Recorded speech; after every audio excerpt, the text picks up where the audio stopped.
Ayan, pakita natin si Boss Armel. So, Oh, yan na.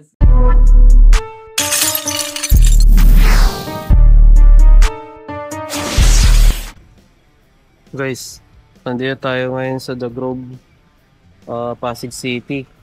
Pupuntahan natin si Boss Armel Dota, pro player ng Dota. Yan, ito yung computer ni Sir Armel, professional player ng Dota. So, okay naman. Smooth naman lahat ng specs ng bawat parts eh. Wala namang pwedeng maging cause. Ang na-encounter niya pala, pag nag-open ng Dota, pagka may ginawa siya sa setting, pag in-exit niya, pagbalik niya, hindi nagsisave.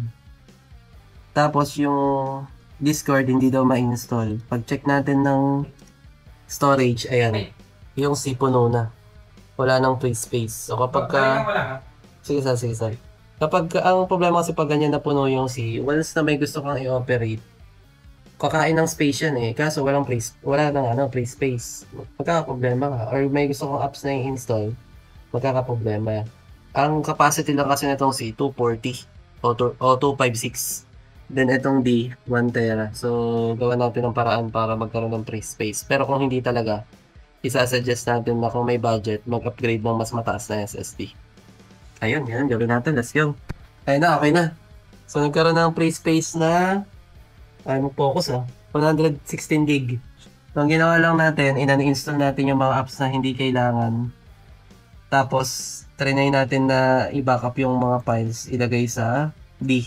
Kaso hindi lahat kasi nakasave na sa OneDrive eh. So, kung i-attempt natin na alisin pa sa OneDrive, baka mas malaking space pa yung maging problema. Okay na siguro to. At least pang short term. Pero, syempre, kung magkakaproblema, ang option is magpalit ng mas mataas na SSD para wala talaga maging problema. Ayan, pakita natin si Boss Armel. so, Oh, ito ang unit ni Boss Armel. Napakaganda. Naka deep cooling yan. Yung video card hindi, tama. Standard pa rin pala yung pagkakalagay. Pero ang ganda ng case. Sobrang pogi tingnan.